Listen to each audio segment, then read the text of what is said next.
एका अशा गुन्हेगारी कटाबद्दल आज आपण बोलणार आहोत की जो ऐकल्यावर कुठलाही क्राईम थ्रिलर फिका वाटेल. ही गोष्ट आहे ऑपरेशन क्लीन स्वीपची. एक अशी कारवाई ज्याने 70 कोटींच्या बनावट नोटांच्या साम्राज्याचा पर्दाफाश केला, ज्यांनी देशाच्या अर्थव्यवस्थेचं कंबरड मोडायचा प्रयत्न केला. चला तर मग बघूया हे सगळं नक्की घडलं कसं. आपण ही संपूर्ण कहाणी 4 भागांमध्ये बघणार आहोत. सगळ्यात आधी हे कागदी शस्त्र नक्की होतं तरी काय, मग बघूया या मोठ्या नेटवर्कची शिकार कशी झाली. त्यानंतर तो एक निर्णायक फटका ज्यानं सगळं चित्रच पालटून टाकलं. आणि शेवटी ऑपरेशन क्लीन स्वीपनं या सगळ्याचा शेवट कसा केला. चला सुरुवात करूया पहिल्या भागापासून. एक कागदी शस्त्र. हे फक्त काही बनावट नोटांचं प्रकरण नव्हतं, अजिबात नाही. हे एक शस्त्र होतं, आर्थिक दहशतवादाचं शस्त्र, जे आपल्या अर्थव्यवस्थेला आतून पोखरत होतं. जरा विचार करा. तारीख आहे 14 ऑगस्ट 2016. रात्र आहे. पश्चिम बंगालमधल्या मालदाचा एक अंधारलेला हायवे, आणि तिथे एक ट्रक उभा आहे.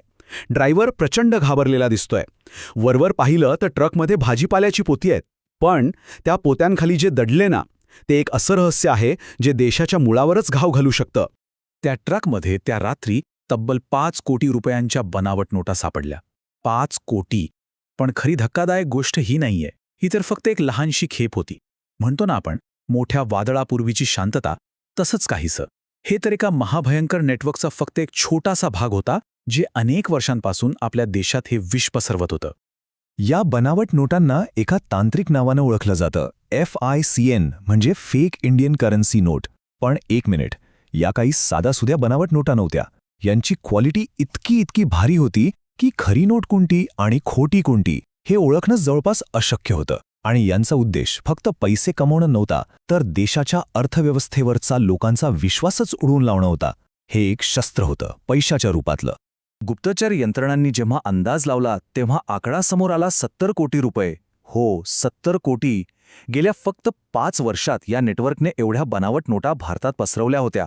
आणि सगळ्यात गंभीर बाब म्हणजे या सगळ्याचे धागेदोरे थेट पाकिस्तानच्या गुप्तचर संस्थेपर्यंत म्हणजे ISI पर्यंत पोचत होते.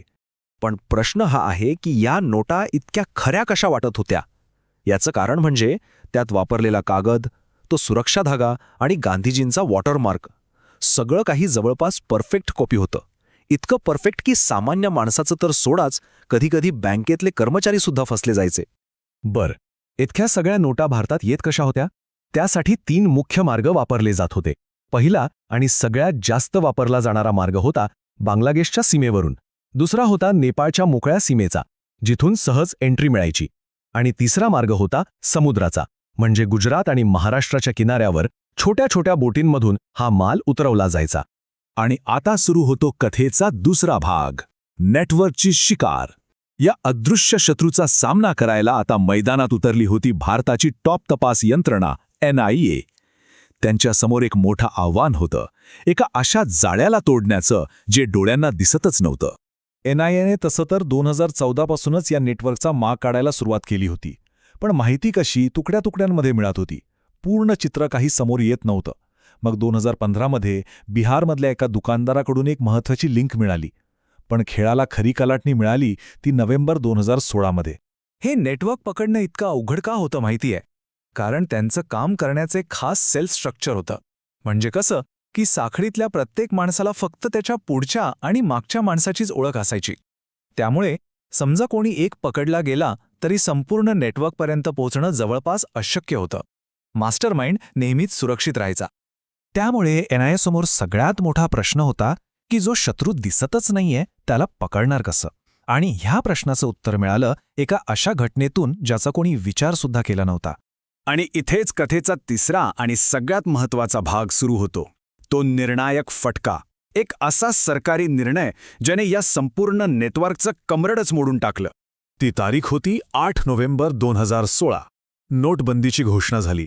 आणि एका झटक्यात या नेटवर्कने जमा केलेल्या करोडोंच्या बनावट नोटा फक्त रद्दी कागद बनल्या. विचार करा, त्यांचा अख्खा बिझनेस, त्यांचं साम्राज्य एका रात्रीत जमीनदोस्त झालं. आता नोटबंदीमुळे या नेटवर्कमध्ये प्रचंड भीती पसरली. साहजिकच आहे, त्यांचा सगळा पैसा जो त्यांनी एजंट्सना देण्यासाठी आणि ही सगळं रॅकेट चालवण्यासाठी ठेवला होता, तो एका क्षणात निकामी झाला. आणि याच घाबरगोंडीत त्यांनी चुकांवर चुका करायला सुरुवात केली. कोणी नोटा नद्यांमध्ये फेटून दिल्या, कोणी जाळायचा प्रयत्न केला आणि सगळ्यात महत्त्वाचं, त्यांनी एकमेकांना घाबरून फोन करायला सुरुवात केली आणि हेच फोन कॉल्स NIAसाठी सर्वात मोठा पुरावा बनले. आता त्यांच्या हातात धागेदोरे आले होते.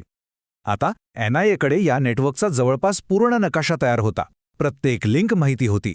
आणि आता वेळ आली होती शेवटच्या आणि निर्णायक हल्ल्याची. या मोठ्या कारवाईला नाव दिलं गेलं ऑपरेशन क्लीन स्वीप.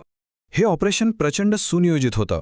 विचार करा, NIAच्या टीम्सनी एकाच रात्री, एकाच वेळी 3 राज्यांमध्ये पश्चिम बंगाल, दिल्ली आणि उत्तर प्रदेश तब्बल 14 ठिकाणी एकाच वेळी छापे टाकले. आणि या एका मोठ्या कारवाईत त्या नेटवर्कचे 23 महत्त्वाचे मेंबर पकडले गेले. हे तेच लोक होते जे वर्षानुवर्षे आपल्या अर्थव्यवस्थेला आतून पोखरत होते. आणि अटक झालेल्यांमध्येच सगळ्यात मोठा मासा होता या नेटवर्कचा भारतातला सूत्रधार अब्दुल रहमान.